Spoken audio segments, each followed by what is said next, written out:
Prepara tu taza y súmate a este tiempo de conversación entre los pastores Boris y Patricio. Aquí comienza Un Café en Armonía.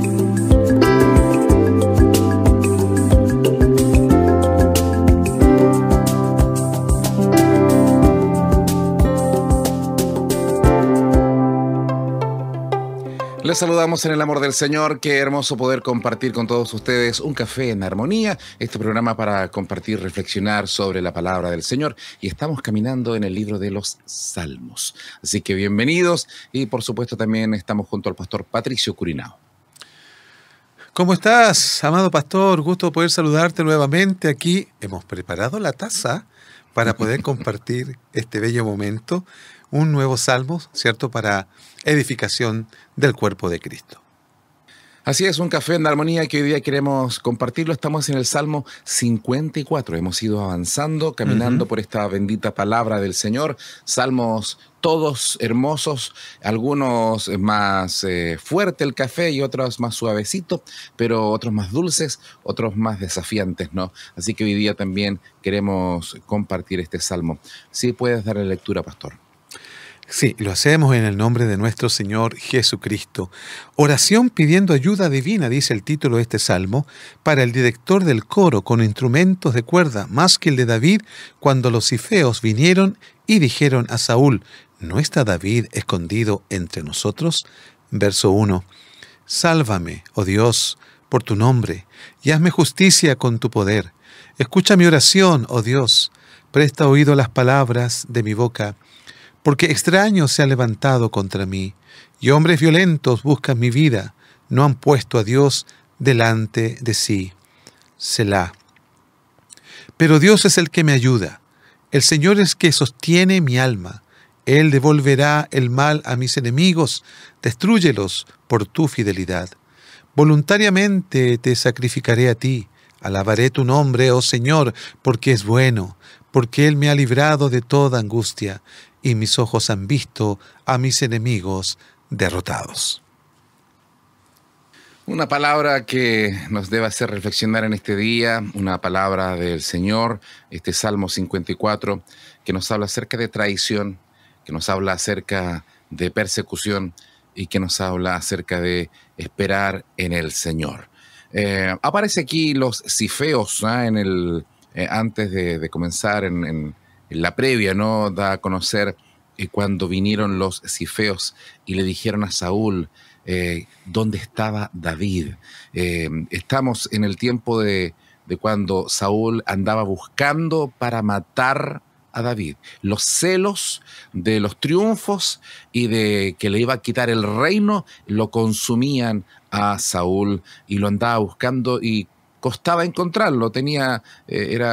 Era muy experto ahí con sus valientes buscar los lugares de refugio hasta que aparece en cierto lugar y estos cifeos que eran israelitas, que eran del pueblo de Dios, eran habitantes de la ciudad de Sif, una región montañosa de Judá, y ellos, en vez de proteger, no lo había hecho nada David a ellos, pero ellos, al ver que está por ahí David, lo denuncian y en el fondo quieren ya que muera David y quieren congraciarse con Saúl. Y es ahí donde nace este salmo. Interesante hablar un poquito acerca de geografía al comenzar este salmo y particularmente de este grupo de personas de los cifeos, que eran bastante feos en su actitud al parecer, tenemos que decirlo, por el hecho de que delataron justamente la dirección donde David estaba escondido, de donde estaba huyendo y donde se escondió también posteriormente. Eso habla de tanta conspiración que había presente alrededor de David, con tal de que el enemigo, en este caso Satanás, impidiera de que David llegara al trono, porque había una promesa que se iba a cumplir a propósito del pacto que el Señor iba a hacer con él y con su descendencia. El por qué a veces quizás nos preguntamos tanta persecución para con David, y de parte de un rey, del primer rey de Israel, ungido ahí por Samuel y por dirección del Señor, finalmente, ¿no? Sin embargo, tenemos que entender esto espiritualmente por el hecho de que de David iba a venir el Salvador del mundo, el Mesías prometido, aquel que iba a cambiar la historia del hombre para siempre. Por lo tanto, de ahí esta persecución tan, digamos, cruel también, porque eran no solamente Saúl, sino muchos soldados, miles de soldados que iban en contra de él. Y paradójicamente, pastor, los cifeos, como tú diste la descripción ahí, pertenecían a Judá, a la misma tribu de David. O sea, la conspiración a veces no viene desde muy lejos, sino a veces de las personas muy cercanas. Y recordar que David nunca atentó contra la vida, pudiendo hacerlo. Muchas veces con rabia, huyendo, sintiéndose ahí perseguido, traicionado, que le deseaban lo peor. Él se adelanta a lo que el Señor Jesús después va a decir, que debemos bendecir a los que nos persiguen. Bendecir y no maldecirlos. Y aquí David, pudiendo maldecir, no lo hace. Pudiendo matar en las ocasiones que tuvo a Saúl, no lo hace. Él sabe que ha recibido una unción de parte del Señor para ser rey, pero él no adelantará los tiempos. Él esperará el tiempo de Dios. ¿Cuántas veces hay personas que quieren adelantarse, quieren recibir algo, o quieren ser ministros, quieren ser pastores, pero a la fuerza, no que sean el tiempo de Dios, sino que fuerzan ahí los tiempos para adelantarse? Pero qué hermoso ver a David como un hombre de Dios que descansa en la voluntad del Señor y espera en los tiempos perfectos del Señor, pero él no se va a levantar contra el rey que está todavía. Él no va a atentar contra su vida, aun cuando el rey sí desea matarlo. Bueno, ahí estábamos completando el contexto de dónde está ocurriendo en qué contexto está ocurriendo la oración de David. Una oración que es un ejemplo también para nosotros en tiempos de persecución, ¿ya? Una oración que nos ayuda a expresar lo que estamos sintiendo perdón, y lo que deseamos de parte de Dios en situaciones como esa, ¿ya? Y también enseñanzas a propósito de los enemigos de David, que a veces también algunos se levantan contra nosotros y que son enemigos de la cruz. En este caso, los cifeos que se asocian con el rey de turno, que no está viviendo en la voluntad perfecta del Señor.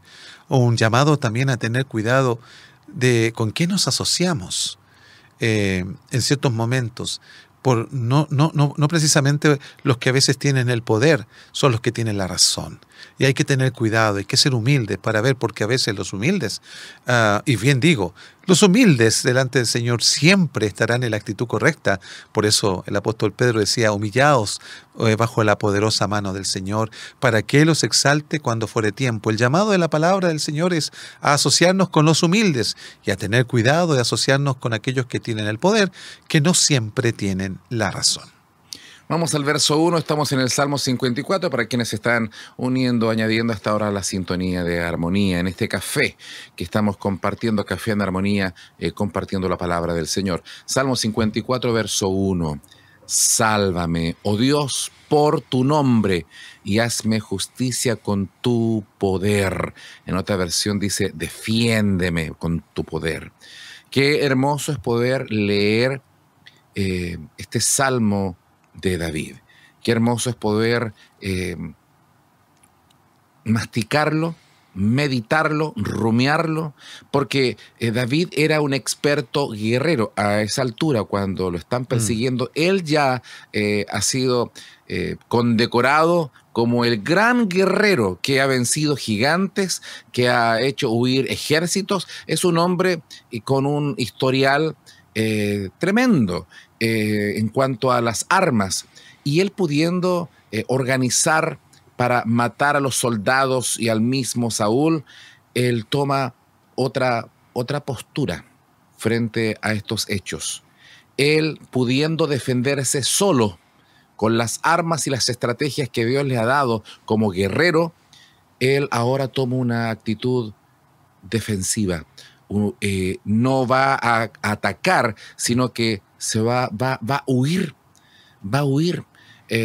Hay varios pasajes que nos hablan de quienes huyen. Por ejemplo, José, que frente a la tentación, él no se queda a darle una charla de Biblia, porque no tenía ley, todavía no existía la ley de Moisés, esto es previo a la ley, no habían profetas todavía, pero lo que sí había en el corazón de José era temor de Dios.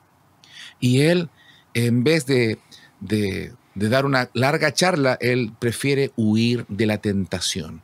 Y en esto hay sabiduría. Hay momentos en que, más que enfrentar aquellos belicosos, desgastarnos en peleas muchas veces inútiles, hay momentos en que debemos dejar bajar las armas y no enfrentar aquellos que quieren nuestro mal. Habrá momentos de confrontar, habrá momentos de hablar y habrá momentos de callar, y como en el caso de David, de encomendarse al Señor. Señor, yo no me voy a defender, sálvame tú, defiéndeme tú. En esto hay una postura muy interesante, porque vivimos en el tiempo de defenderse con los derechos, que todos decimos tener derechos. Y por lo tanto exigimos que se respeten nuestros derechos, y muchas veces las personas lo hacen con violencia. Y acá vemos una postura completamente diferente. Señor, te entrego mi causa a ti. Me están persiguiendo y yo prefiero que tú seas el que me salve, y no yo con mi propio poder, con mi propia mano. Con tu poder, Señor, defiéndeme. Es muy interesante este hecho, pastor y amada audiencia, conociendo a David efectivamente como un gran guerrero. Recordemos que la proclamación fue: Saúl mató a sus 1000 y David a sus 10.000. Era un hombre donde reposaba justamente el poder de Dios para destruir a todos aquellos que se oponían al Señor. Cualquiera podría decir que David estaba en su derecho legítimo, ya que también había sido ungido como el segundo rey. Recuerden que fue ungido segundo rey estando todavía el primer rey vivo, ya porque Dios lo había desechado. Sin embargo, él aquí muestra dominio de sí mismo. Qué importante es eso. Sabiendo de que el ungido del Señor está presente, no levanta su mano contra él, no levanta su poder y su espada, que ya tenía un hombre reconocido en habilidades bélicas. Sin embargo, se somete en oración al Señor. Y en una oración que no tiene introducción más que el hecho de decirle inmediatamente: sálvame, oh Dios, por tu nombre, y hazme justicia con tu poder. Recurre al nombre del Señor.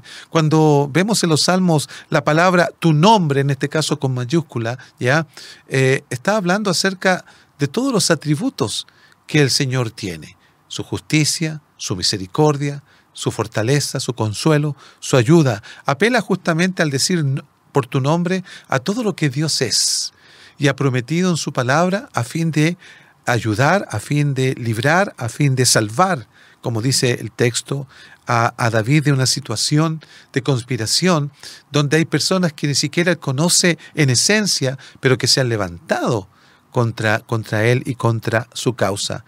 Qué importante es para nosotros también, a la luz de este ejemplo, cuando no entendemos todas las cosas, cuando se levantan situaciones que están inflamadas por la llama del infierno, específicamente por Satanás. Qué importante es que, más que razonar o victimizarnos frente a las situaciones, orar al Dios del cielo, orar a Dios el Padre en nombre de Cristo, en quien reside toda la gracia y la fortaleza, el poder y el amor, a fin de ser ayudados y que Él mismo haga justicia y no nosotros ante tales circunstancias. Hoy día quizás estamos hablando de casos donde es injusto, ¿eh? No estamos aquí metiendo todo en un saco, porque si alguien ha hecho lo malo y lo persigue la justicia, aquí no aplica a lo que estamos hablando. Exacto. Estamos hablando de una persecución injusta. Hoy día se ocupa también las redes sociales para injuriar, para atacar, para denostar, y en algunos casos específicos es injusta esas acusaciones. La actitud de Jesús: angustiado él, dice Isaías 53:7, y que después se cumple la profecía ante los acusadores de Jesús. Angustiado él y afligido, no abrió su boca. Como cordero fue llevado al matadero, y como oveja delante de sus trasquiladores enmudeció y no abrió su boca. pudiendo defenderse, decirle un par de verdades o usando su poder divino para mandar ahí los ejércitos celestiales, no lo hizo. No cobró venganza, sino que como un cordero manso sería sacrificado. Hay momentos en que nuestras causas debemos entregárselas al Señor y no caer en dimes y diretes. Hay personas que enganchan y empiezan si son atacados, también contraatacan en redes sociales, y al final el testimonio que se da al mundo de personas cristianas que usan las redes sociales para hablar pestes el uno del otro. Usan distintas redes, qué sé yo, YouTube, Facebook, buscan todas las redes, Instagram, para hablar mal de los demás. ¿Cuál es la actitud de David? ¿Cuál es la actitud del Señor? Entregarle su causa al Señor. Hoy día, si alguno está pasando por alguna situación semejante, entrégale tu causa. Descansa en el Señor. Es el método de David, es la enseñanza de Jesús. Así es, y sigue diciendo en el verso 2, pastor, si me permite leerlo: escucha mi oración, nuevamente dice, oh Dios, presta oído a las palabras de mi boca. Él está acudiendo a su Señor y quiere hacerse escuchar, porque lo que él tiene que decir es algo importante, que no tiene solo que ver con su vida, aunque su vida es la que está en amenaza, sino que tiene que ver también con los propósitos de Dios para su vida. David lo entiende así. David sabe que hay un propósito para su vida. Es por eso que quiere hacerse escuchar delante del Señor.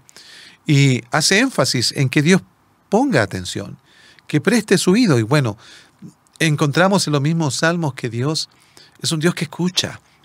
El Salmo 40 dice, se inclinó a mí. Así comienza: pacientemente esperé al Señor y se inclinó a mí, dice el salmista ahí. Creemos que obviamente es David quien está escribiendo ese salmo. Se inclinó. ¿Cómo el Dios del cielo puede tener tanta atención por un ser humano? Por un ser humano que igual evoca la caída y evoca el pecado, sin embargo, es quien Dios ha decidido amarle y extenderle su misericordia. El Dios del cielo, que no es el Dios que creen los deístas, ¿no? Que piensan que Dios hizo todas las cosas, colocó al hombre en un ambiente seguro y se fue. Se alejó de la historia y se alejó de todos los intereses que el hombre pueda tener. No, vemos a un Dios que está presente, tanto así que puede inclinar incluso su oído. Que un rey se incline, que un soberano, un monarca se incline, para la mayoría era un signo de debilidad, era un signo de humillación, ¿ya? Ellos estaban muy erguidos en sus tronos. Los que tenían que inclinarse, los que tenían que humillarse eran quienes venían a ellos. David está viniendo con la actitud correcta, pero Dios en su amor también se inclina a escuchar a sus hijos. Qué hermoso. Y como tú mencionabas el Salmo 40, que el Señor se inclina y dice, y oyó mi clamor. Qué maravilloso saber que Él escucha nuestra oración, escucha nuestro dolor, escucha nuestro llanto. Como el Señor Jesús va a enseñar, hay momentos en que no debemos orar en las esquinas de las calles y que todo el mundo escuche las palabras tan bonitas que hilvanamos, sino que a puerta cerrada podemos derramar nuestro corazón delante de Él en soledad, sin ninguna cámara, sin ningún micrófono, a puerta cerrada, sin sacarse ninguna selfie mientras uno está orando, sino que ahí rogando al Señor en la intimidad, donde el Señor escucha nuestra oración, escucha las razones de mi boca, dice la versión 60, donde presta atención a mi ruego, dice la NTV, donde el Señor escucha lo que está saliendo, no solamente de los labios, sino del interior. El Señor conoce cuando una oración está bien construida gramaticalmente y cuando nace de un corazón que le cree. Así es, qué hermoso es poder tener esta confianza, ¿no? Por eso el escritor de Hebreos dice que debemos entrar confiadamente al trono de la gracia. ¿Ah? Ahí entramos obviamente con la actitud correcta, sabiendo que en el trono de la gracia vamos a encontrar, como decía Spurgeon, la fortaleza, el consuelo que necesitamos frente a un Dios que no está irado porque somos sus hijos, frente a un Dios que tiene los brazos abiertos, porque por eso se llama el trono de la gracia. No es el trono del juicio, ni es el trono de la condenación, ni del reproche. Es el trono donde nuestras vidas puedan ser levantadas, acariciadas y renovadas, ¿cierto?, para seguir nuestro camino. Amén. Estamos ya en el verso 3, porque extraños se han levantado contra mí y hombres violentos buscan mi vida. No han puesto a Dios delante de sí. Selah. Este verso 3 está hablando de que estas personas, que aunque eran conocidas de David en el sentido de que pertenecían a la tribu de Judá, ahí en ese lugar montañoso, aunque habían escuchado de David, de sus hazañas, y de seguramente en su momento lo habían aplaudido, ahora se muestran como extraños, como si fueran enemigos, como que no conocieran el currículum de David y lo tratan de la peor manera. Estos extraños se levantan contra nosotros. Muchas veces ocurre esto, de las personas que menos esperábamos. Se levantan, así como se levanta Judas Iscariote del mismo círculo íntimo del Señor, se levanta alguien que va a buscar nuestro perjuicio. Y posiblemente, pastor, esto sea una de las cosas que más duelen, porque que se levante un extraño y hable mal de uno o nos persiga o diga algo contra nosotros, uno lo puede soportar. Incluso hay un salmo que habla, pero dice, pero tú, o íntimo, mi familiar, aquellos que deberían estar a nuestro lado para apoyarnos, al final se ponen en contra como extraños y se levantan contra mí, dice el salmista. Esto es muy cierto, pastor, que el dolor de una traición dicen que incluso es más grande que una pelea física. Agarrarse a puñetazos a veces puede ser más tolerable en la vida que la traición de un ser querido, que la traición en este caso de su propia tribu, porque ya dijimos al principio, David viene de la tribu de Judá. Esa es la tribu de Judá que es dada la promesa de un redentor. Y hay quienes no entienden el por qué existe esa tribu y se ponen del lado contrario de lo que Dios quiere hacer. Entonces, con tal razón, David aquí dice, extraños se han levantado contra mí. Son hombres violentos que buscan mi vida. Dice que no han puesto a Dios delante de sí. Aquí estamos frente a un ateísmo práctico. Por eso decíamos al principio, cuidado con quien nosotros nos aliamos en la vida. No sea que estemos omitiendo la voluntad del Señor, porque a eso me refiero con ateísmo práctico. De personas que conociendo y sabiendo de Dios, a veces omitimos a Dios en nuestra vida y nos vamos tras intereses personalistas. Ya creo que los cifeos querían, ¿cómo es el dicho? Acercarse a Saúl para sentirse quizás con más poder, ¿ya? Más reconocidos. Y sin embargo, la Escritura dice que debemos asociarnos con los humildes, con aquellos que están bajo la mano del Señor. Qué triste es cuando nos aliamos por beneficios momentáneos, pasajeros. Qué triste es cuando nos traicionamos a nosotros mismos, porque no solamente a otros, sino que en nuestros principios, cuidado con quién te asocias. Si esperamos que nunca ocurra una división en una iglesia, pero si algo así ocurriera, ¿con quién te vas a asociar? ¿Con quién te vas a levantar? ¿En contra de quién te vas a poner? Si otros lo van a hacer, que lo hagan. Pero tú, mi hermano, no caigas en aquello. No te transformes en una persona que seas instrumento de mal, de perjuicio de otros. Y no podemos hablar de otros. Cada uno tendrá que un día presentarse delante del Señor en el tribunal de Cristo por lo que hicimos.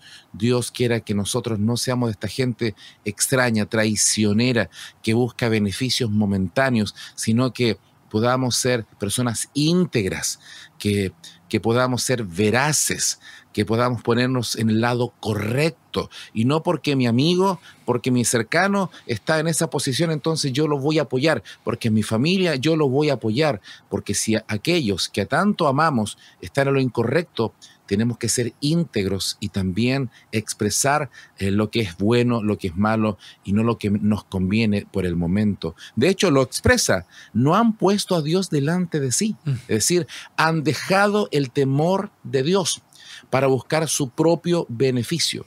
¿Qué beneficios políticos estaban esperando los cifeos? ¿Qué esperaban? ¿Alguna recompensa por entregar? Quizás había un cartel así como en el viejo oeste, una recompensa por la cabeza de David, tanto dinero para quien dé información. Hasta la fecha hay personas, ¿no es cierto? En el mundo hay gobiernos que ponen también ahí beneficios para delatar narcotraficantes y cuantas personas de ese mundo de violencia, de delitos. Bueno, ellos ven quizás una oportunidad para poder tener un beneficio, pero no han puesto a Dios delante de sí. Que antes de ver beneficios, antes de ver lo que, si hago esto, pero yo sé que es ilegal, pero tengo muchos beneficios. Si miento en esto, sé que voy a obtener beneficios, pero ¿lo estamos haciendo con temor de Dios? ¿O no hemos puesto a Dios delante de nosotros? Me hace recordar estas palabras, pastor, el Salmo 16. En el verso 8 dice: al Señor he puesto siempre delante de mí. Porque está a mi diestra, permaneceré firme. Por tanto mi corazón se alegra y mi alma se regocija. También mi carne morará segura. Porque tú no abandonarás mi alma en el Seol, ni permitirás que tu santo sufra corrupción. Palabras que se asocian también a la experiencia de Jesús, ¿no? Qué bueno es colocar al Señor delante de nosotros. No como estos hombres que no lo pusieron, sino que se pusieron ellos, que es el fruto de la humanidad, un ateísmo práctico, como dije, y que tiene como Dios al hombre mismo, que se conduce a sí mismo y que se promueve a sí mismo como el que ha de solucionar sus propias situaciones y adversidades. La verdad es que la vida que vivimos tiene muchas situaciones que requieren de un Dios vivo. Y qué bueno es tener presente a Dios para que Él vaya delante de nosotros. Eso habla de que estamos siguiendo sus huellas, como dice ahí el Nuevo Testamento, ¿no? Que estamos siguiendo sus pisadas. ¿Cuándo realmente nosotros podemos decir que el Señor va delante de nosotros? Cuando vemos sus huellas delante de las nuestras y vamos colocando nuestros pies en ellas. Si no lo hacemos así, tarde o temprano nos vamos a ver fracasados, vamos a ver distanciados incluso de la gracia. Que el Señor nos libre de ese hecho. Y asociarnos con los impíos, asociarnos con los que están equivocados, es una forma de dejar de mirar las huellas que el Señor ha dejado. Así es, estamos revisando el Salmo 54, cuando es traicionado David y lo delatan y ahora van en contra de él.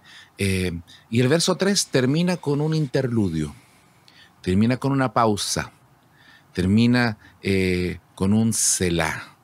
Este Selah que es un intermedio en adoración, en silencio y con instrumentos de música. Mientras se adora, quedamos ahí en meditación. Qué bueno es en medio de los conflictos que tenemos. Qué bueno es en medio de la persecución que sufrimos. Qué bueno es que en medio de las circunstancias adversas hagamos una pausa y adoremos al Señor. Esto trae descanso al alma. Esto habla de la comunión íntima que podemos tener, no solo en los momentos buenos, sino sobre todo en los momentos difíciles. Y es tiempo de adorar. Es tiempo de reconocer a Dios. Es tiempo de poner delante de nosotros a Dios en primer lugar. Por lo tanto, si estás pasando una crisis, si estás pasando un dolor, si estás pasando una persecución, tienes una situación que te sobrepasa, no sabes qué hacer, una de las cosas que sí debes hacer, y no solo tú, yo y todo creyente, es darnos el tiempo de adorar, de honrar. Muchas veces de guardar silencio. Hay momentos de orar y de expresar muchas palabras y otros momentos de quedarnos en silencio mientras solamente expresamos palabras con nuestra mente o corazón o nuestros labios de expresarle: Señor, te alabo, te bendigo, te honro, tú eres mi Dios, eres poderoso, eres fiel. Recordarnos a nosotros mismos sus atributos, su deidad, su gran poder. Oh, claro que sí, porque este Selah es una transición justamente de pasar del lamento profundo, de el dolor de la traición, de verse quizás vulnerable frente a hombres despiadados. Este Selah es una transición para disponer nuestro corazón a confiarnos, expresando alabanzas al Señor, expresando lo que Dios sabe hacer y que siempre va a hacer a favor de sus hijos, y que luego lo expresa el verso 4. Así es, el verso 4 de este clamor del corazón que surge delante del Señor. Después del tiempo de adoración viene este tiempo de poder declarar la ayuda del Señor. He aquí, Dios es el que me ayuda. El Señor está con los que sostienen mi vida. Habla de certezas. Aún en medio de la incertidumbre podemos tener certezas que aunque nadie esté conmigo, el Señor está. Y con Él, como alguien dijo, con Él somos mayoría, aunque estemos solos. Pero si el Señor está conmigo, ¿quién contra nosotros? Efectivamente, palabras que son oportunas justamente cuando la soledad sea emocional, y en este caso también física, que en el caso de David, recordarlas. Dios es el que me ayuda. ¿Cuánta ayuda recibió David en estas circunstancias? Bueno, el hecho de que se enterara de que los cifeos estaban haciendo esta conspiración es una forma en que Dios está ayudando a David a estar alerta. El que le provea personas que estén a su lado, porque él tenía un ejército, ¿cierto? No era numeroso como el de Saúl. Es una ayuda. El hecho de que el Señor le haya hecho entrar en una cueva es una ayuda. Que le ha hecho caminar hasta Saúl, quien dormía, ¿cierto? Y habrá tomado su espada y su cántaro de agua. Es una ayuda, que no sufrió muerte. El hecho de que le avisaran a Saúl, porque esto se narra en 1 de Samuel 23, ¿no? El hecho de que le avisaran a Saúl que los filisteos estaban atacando a una parte de Israel, hizo que Saúl se devolviera y no siguiera en la captura de David. Son las ayudas que el Señor hace, que a lo mejor no son las que a veces nosotros esperamos, porque las diseñamos de tal manera como casi obligando al Señor a que haga lo que nosotros queremos. Pero Dios sabe cómo ayudarnos. Dios sabe cómo sacarnos de situaciones. Y ahí es donde debe estar nuestra confianza. Quizás no son las soluciones poéticas y románticas que imaginamos en nuestra mente, pero ahí también el apóstol decía de que Dios hace mucho más de lo que pedimos y de lo que entendemos. La imaginación tiene un límite. Qué bueno que imaginemos salidas en el Señor, pero siempre entendiendo de que Dios puede y tiene siempre mejores salidas, ¿ya? Y también en el tiempo que Él considera correcto. Gracias al Señor por su ayuda. El Señor está a nuestro lado. El Señor va delante de nosotros. Su vara y su cayado me infundirán aliento. Él tiene una vara para defendernos. Él tiene ¿no es cierto?, su cayado para atraernos hacia Él en medio del peligro. Por lo tanto, Él nos protegerá. No temeremos aunque la tierra sea removida y se traspase los montes al corazón del mar. Podemos descansar en este Dios poderoso. Cuando hay persecución, nos estresamos, nos angustiamos, nos deprimimos. Es una de las consecuencias de la persecución. Sufrimos emocionalmente, quedamos muy, muy mal. Por eso que el confiar en Dios es un arma poderosa. Aun cuando todavía no llegue nuestra completa restauración, en medio de este camino encontramos que el Señor no nos abandona. El Señor va con nosotros. Y aun cuando estemos ahí como esa ovejita en el despeñadero, en el aprisco, el Señor deja las 99 seguras y va por aquel que está corriendo peligro su vida y nos ayuda, nos extiende su mano, como dice el libro de Isaías, y nos dice: no temas, yo te ayudo. Qué hermosa ayuda del Señor. Tomémonos de la mano del Señor. Él sostiene nuestra alma, sostiene nuestra vida. En Él nos podemos refugiar bajo la sombra de sus alas. Hoy día, que esta palabra te aliente, que el Señor llene tu corazón, que la ayuda que esperamos, muchas veces esperamos que el banco lo solucione, que un amigo con más recursos nos solucione, que buscamos la ayuda de personas que parece que tienen el poder para hacerlo. Pero antes de cualquier ayuda es nuestro Dios, que es poderoso. Encomendemos a Él y tengamos la certeza, como esta certeza de David, que su ayuda proviene directamente del cielo. Sí, hermosas promesas tenemos en la Escritura acerca de la intervención de Dios. La ayuda del Señor es mucho más eficaz. A veces nuestras ayudas que buscamos en el mundo o de otras personas pueden hacer que los problemas se agranden incluso, y finalmente no haya una solución. Pero cuando Dios interviene a favor de sus hijos para ayudarnos, entonces esa ayuda será efectiva. No tratemos de diseñar cómo Dios debe ayudarnos. Es verdad que a veces creemos que una solución a un problema requiere específicamente algo. Dios puede hacerlo, pero recuerde siempre, toda ayuda del Señor es para registrar la huella de Dios en nuestra vida, para que Él sea glorificado, para que no pensemos que fue algo natural. Toda ayuda del Señor tiene un aspecto sobrenatural, donde Él deja su huella para que nosotros le glorifiquemos. El verso 5 está hablando de que Él no tomará venganza. Él no se vengará, sino que le dejará al Señor que Él haga justicia. Señor, no voy a hacer nada contra Saúl, pero Él recuerda que el Dios quien le sostiene, quien le ayuda, Él tiene otra certeza. Él devolverá el mal a mis enemigos. Córtalos por tu verdad, pero no Él, sino Dios. Señor, te lo dejo en tus manos. Hazte cargo, Señor.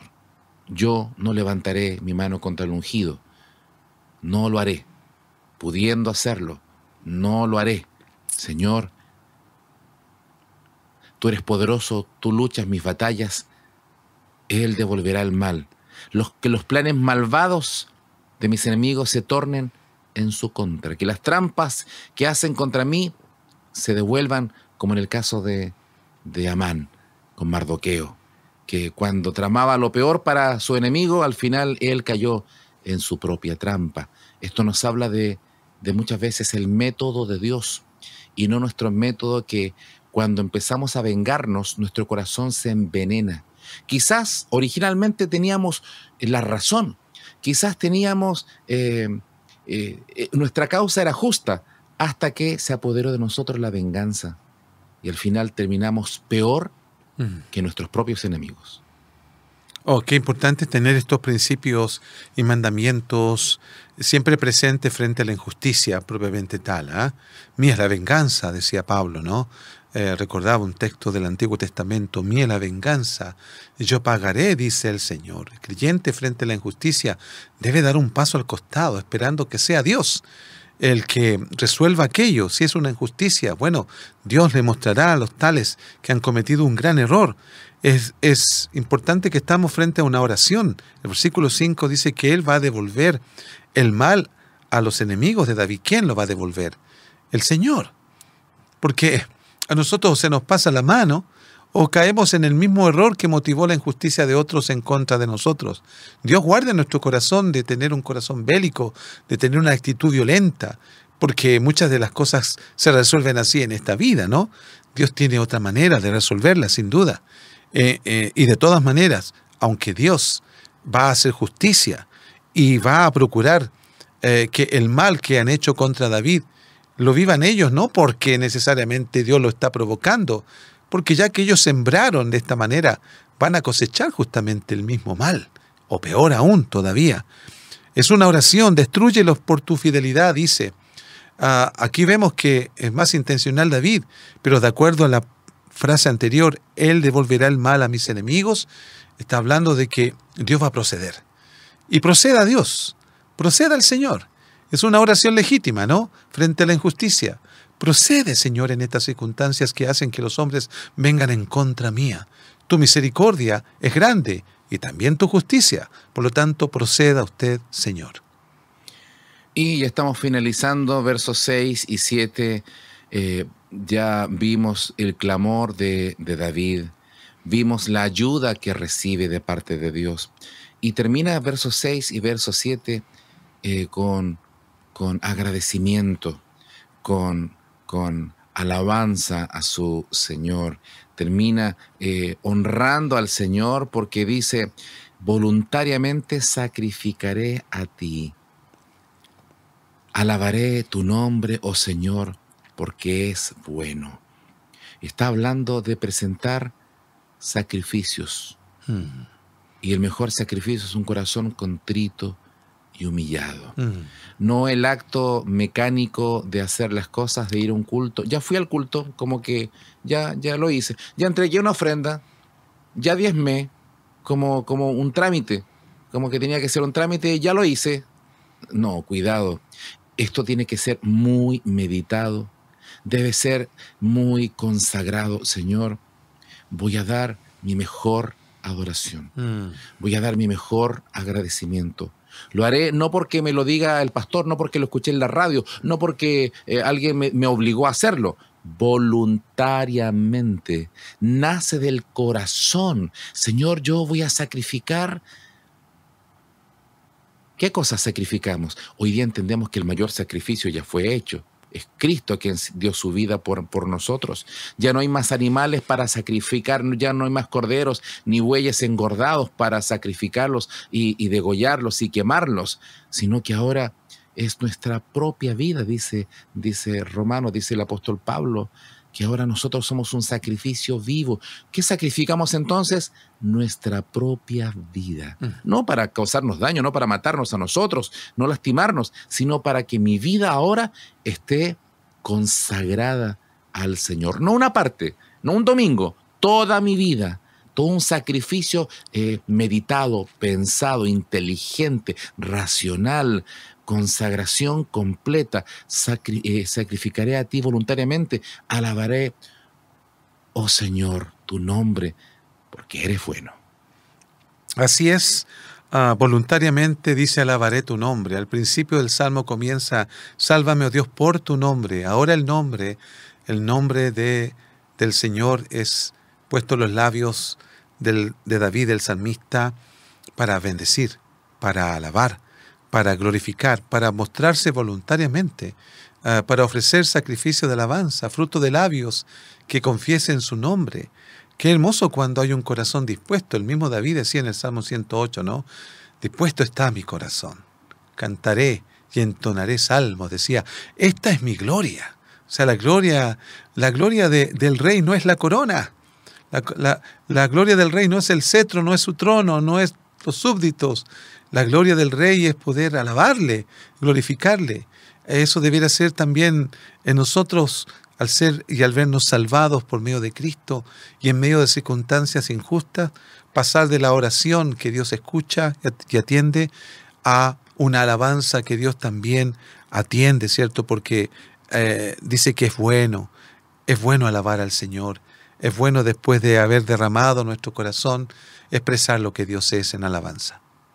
Y termina el verso 7 haciendo esta declaración, porque mi Señor me ha librado de toda angustia y mis ojos han visto a mis enemigos derrotados, han visto en la ruina a mis enemigos. Está hablando de la esperanza cierta que tenemos en el Señor, que al final de los tiempos el enemigo será destruido.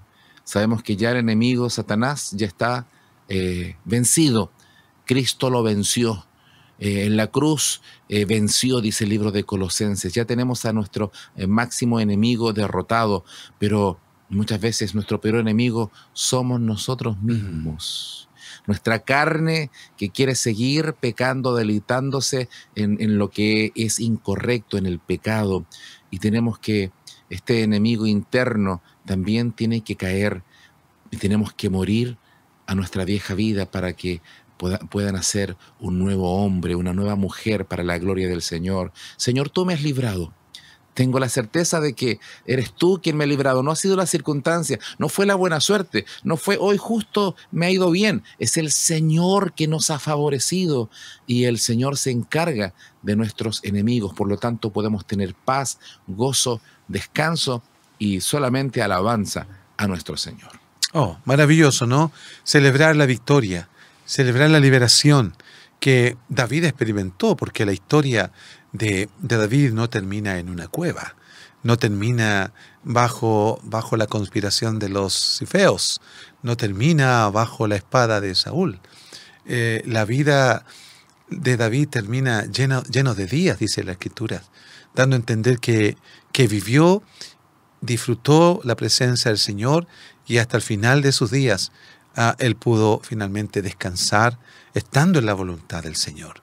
Todos los demás pasaron violentamente, ¿ya? Sin embargo, vemos que David, como un tipo de Cristo, también nos recuerda al Cristo supremo, al David supremo, Cristo el Señor, que Él ha resucitado y que juntamente con su resurrección hemos resucitado también nosotros. El Señor tomaría cartas en el asunto. Saúl moriría no por manos de David, sino en otras circunstancias. Sus enemigos serían derrotados en el futuro. Y la pregunta es, ¿cómo quedarían los cifeos cuando ven que David sube al trono? ¿Cómo estarían ellos, los que tramaron la traición, cuando ven que ahora David no es el perseguido, sino que está al frente del pueblo? Solamente lo dejo como ahí una interrogante. ¿Cómo quedarían? Porque nuestros enemigos van a quedar ahí sin palabras cuando vean el triunfo que nuestro Señor le da a sus hijos en su momento. Muchas gracias por su sintonía. Si Dios lo permite, volveremos con un café en armonía, con otro salmo para seguir deleitándonos en su palabra. Dios te bendiga, Pastor Patricio. Bendiciones del Señor. Bendiciones.